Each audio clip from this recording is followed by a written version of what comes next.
예, 안녕하세요. 제로민입니다. 여러분들 열심히 공부하고 계시죠? 네. 오늘 주제는 공기업 전산직 자소서 쉽게 쓰자라는 주제로 여러분들에게 말씀드리려고 합니다. 지금 2월 초인 시점에서 여러분들이 지금 아마 자소서를 계속적으로 쓰고 계실 거예요. 그래서 결론부터 말씀드리면 쉽게 써라 얘기입니다. 그래서 오늘 간단하게 쉽게 쓰는 방법에 대해서 말씀드리고자 합니다. 자, 이제 첫 번째로 자기소개서 양식은 틀이 정해져 있어요. 이제 여러분들 이제 이 틀이 정해져 있다는 것에 좀 초점을 맞추셔야 되는데 그것은 즉슨 쉽게 써달라는 겁니다. 자소서 양식이 거의 비슷비슷하죠.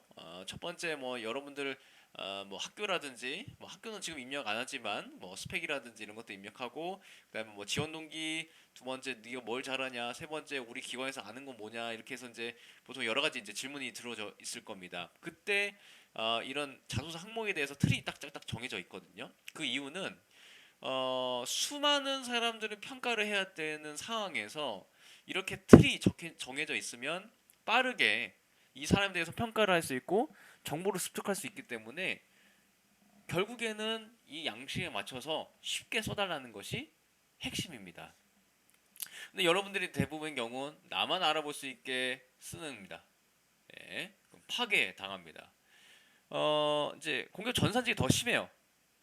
왜냐면 뭔가 이제 개발하고 이런 것들부터 시작해서 여러 가지 프로젝트가 너무 다양하기 때문에 이게 ICT라고 하면 아니면 뭐 전산이라고 하면 여러분들 이제 그 받아들였을 때 기존 뭐 그런 PC 관리부터 아니면 뭐 보안, 소프트 개발, 운영 여러 가지 그런 직무들이 상당하게 다양하게 있기 때문에 그런 것들에 대해서 내가 그런 다양한 직무 중에서 그 하나에 가지고 엄청나게 내가 아는 용어로 자소서를 쓰다 보니까 면접에서 이 자소서를 딱 봤을 때 이 사람 무슨 얘기를 하는 건지 모르겠다 라고 하는 것이 대부분입니다.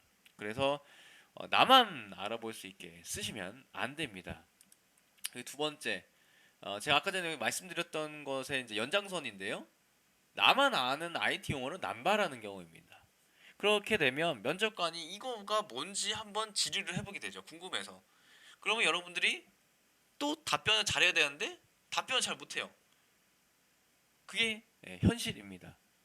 그래서 이게 이제 그 차이나는 클래스 이제 JTBC에서 예전에 이제 방송한 게 있는데 이것도 똑같습니다. 이 글이라는 게 이게 자소서가 자기소개서가 글이잖아요. 설득해서 공감하자고 쓰는 글입니다. 이것도 공감하는 거잖아요.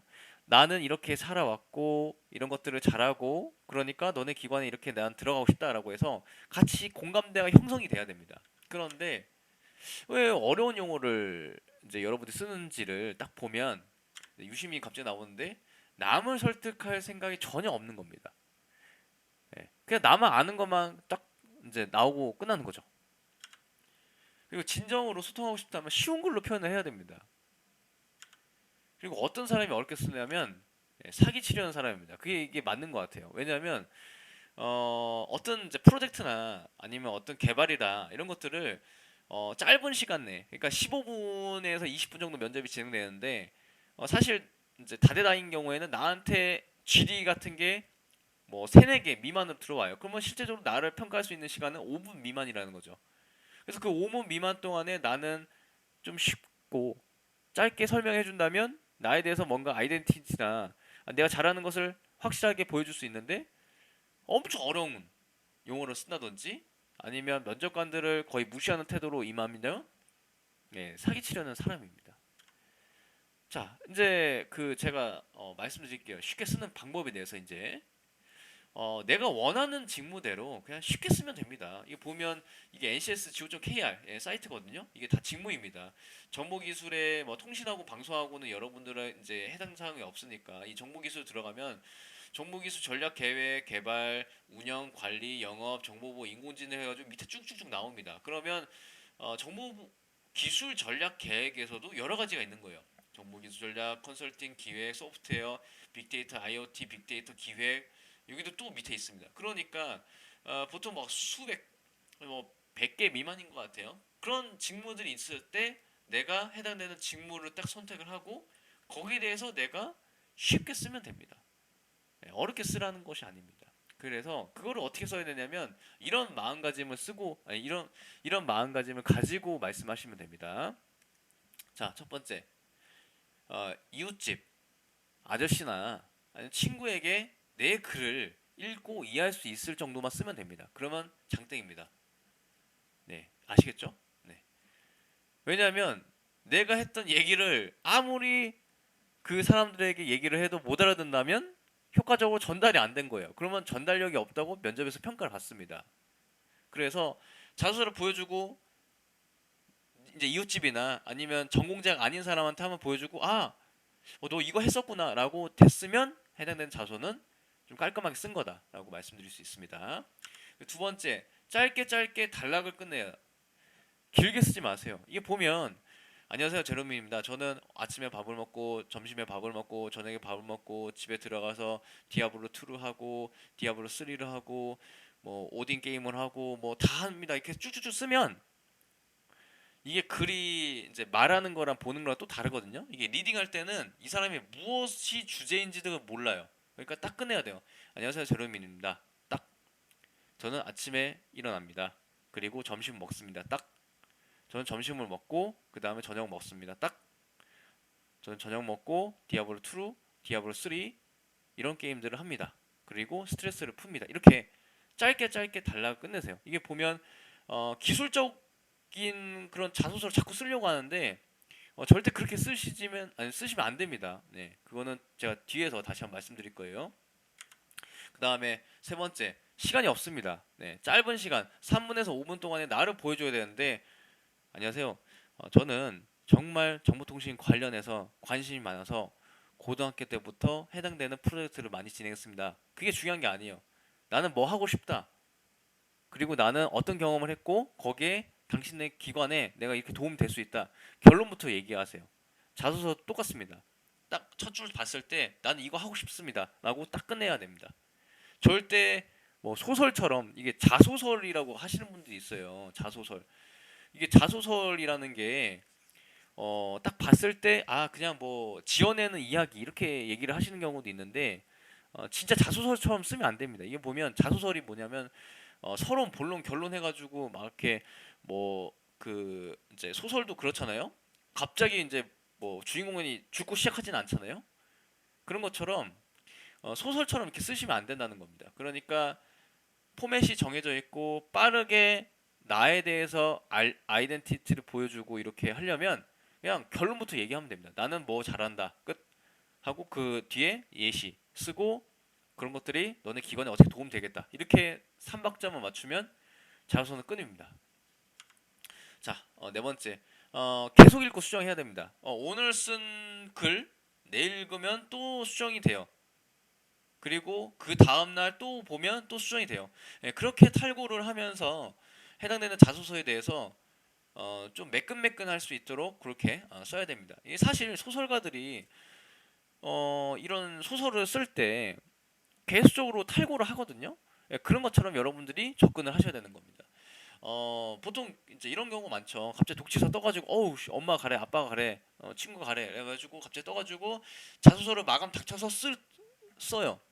마감 한 시간 아니면 2시간 되기 전에 갑자기 제출을 해버려요. 그렇게 되면 자소서의 품질이 그렇게 좋아지지 않겠죠. 기존부터 채용 공고가 뜨기 전부터 사실 공공기관에 있는 자소서 항목은 많이 바뀌지가 않아요. 그래서 거의 비슷비슷하고 거의 테마 한두 개 정도 추가가 될 뿐인데 그래서 미리 내가 목표하는 기관에 대해서 자소서를 조금씩 써놓으면 훨씬 더 편하겠죠. 그래서 그렇게 자기만의 이야기를 좀 짧은 시간 내에 보여줄 수 있도록 여러분들이 계속적으로 읽고 수정하고 친구들한테 보여주고 이해했다면 오케이 그렇게 해서 작성을 하셔야 됩니다. 자, 이런 경우입니다.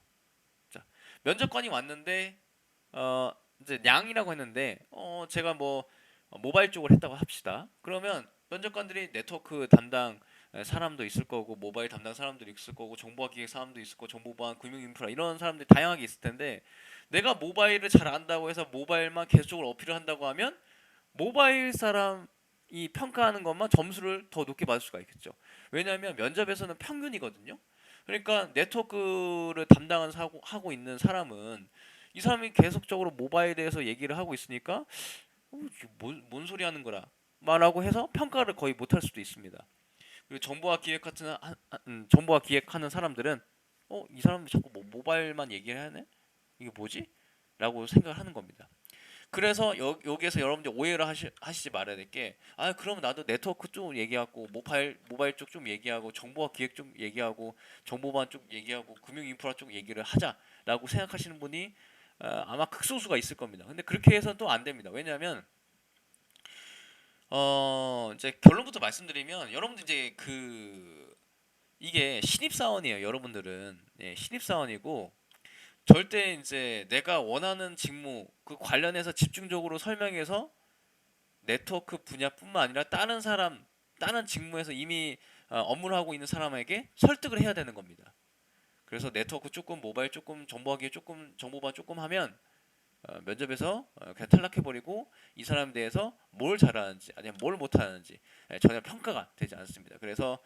어, 그래서 NCS가 나온 거예요. 여러분들이 이제 다양한 직무가 기존에 정리가 안 돼 있는데 NCS를 통해서 직무가 이제 정형화되고요. 그 해당되는 직무에 대해서 여러분들이 삽질하지 않도록 그렇게 가이드가 준 겁니다. 그래서 아까 전에 NCS go.kr 그 사이트에서 그 해당되는 직무를, 그리고 직무와 직무 관련된 어떻게 이제 직무 관련된 이런 리스트를 다 설명해 놨거든요. 그래서 그런 것들 보면서 여러분들 접근하셔야 된다는 점, 그렇게 말씀드릴 수 있습니다.